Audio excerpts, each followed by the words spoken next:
বন্ধুরা নমস্কার, বড়দের প্রণাম, ছোটদের ভালোবাসা জানিয়ে শুরু করছি আজকের রেসিপি। আজকে আমি নিয়ে আসলাম মাছের তেল দিয়ে আলু দিয়ে মুসুরির ডালের ভর্তা। দেখুন আমি কিভাবে রান্নাটা করলাম সেইটাই শেয়ার করছি। চলুন তবে আমি দেখে আসি আমরা।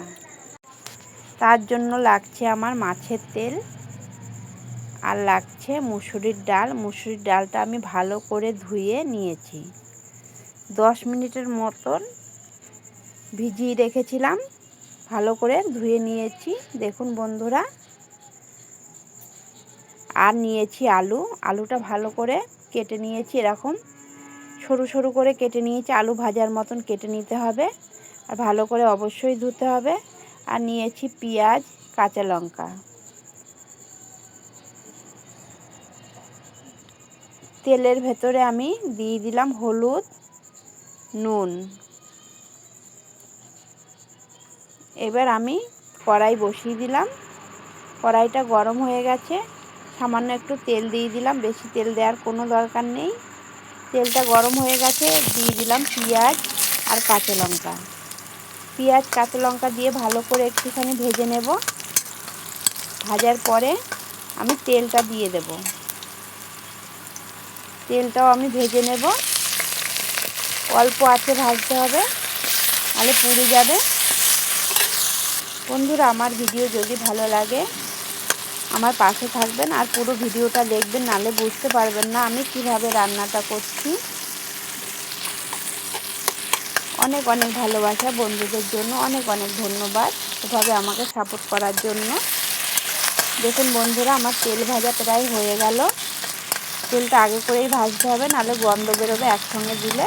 তার জন্য আমি আগে করে ভেজে নিলাম। এবার আলুটাও ভেজে নেব। আলু আর মাছের তেলটা ভালো করে এবার ভেজে নেব। যতক্ষণ ভাজা না হচ্ছে ততক্ষণ আমি ভেজে নেব অল্প আছে। দিয়ে দিলাম নুন, স্বাদ মতো নুন দিয়ে দিলাম আমি। আর দিয়ে দিলাম হলুদ।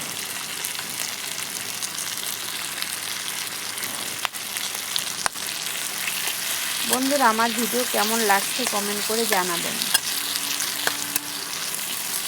আর কোনো রেসিপি যদি মনে হয় আপনাদের সেই রেসিপিটা তৈরি করার জন্য, সেটা আমাকে জানালে আমার খুব ভালো লাগবে। দেখুন বন্ধুরা, নুন আর হলুদ দিয়ে আমি ভালো করে ভেজে নিয়েছি অফ ক্যামেরায়। অনেকটা তেল বেরিয়েছে। এবার আমি দিয়ে দেব ডালটা দিয়েও আমি ভালো করে ভেজে নেব।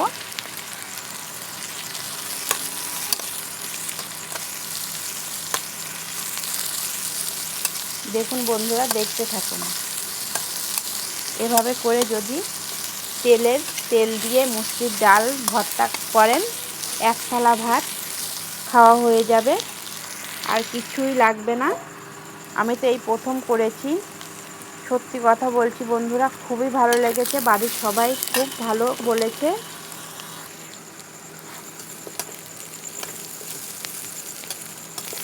আমি ঢাকা চাপা দিয়ে এই ডালটাও আমি ভেজে নিলাম। সব কিছু আমার ভাজা কমপ্লিট হয়ে গেছে বন্ধুরা। এবার আমি অল্প একটুখানি জল দেব। বেশি জল দিলে ডালগুলো ঘেটে যাবে। আমি বেশি জল দেব না, ঝরঝরে হয়ে থাকবে দেখবেন বন্ধুরা। অল্প একটুখানি জল দিলাম।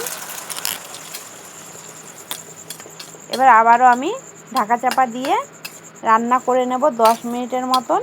সব কিছুই ভাজা হয়ে গেছে আমার, গলে যাবে না কিছুই, ডালও গলে যাবে না।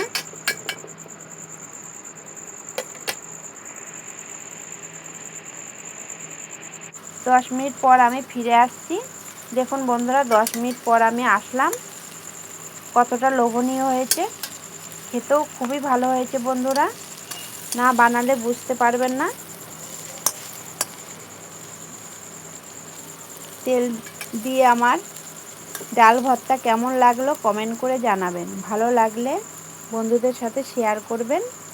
নমস্কার বন্ধুরা, আবারও আসবো অন্য একটা রেসিপি নিয়ে। ততক্ষণের জন্য ভালো থাকবেন, সুস্থ থাকবেন, সাবধানে থাকবেন।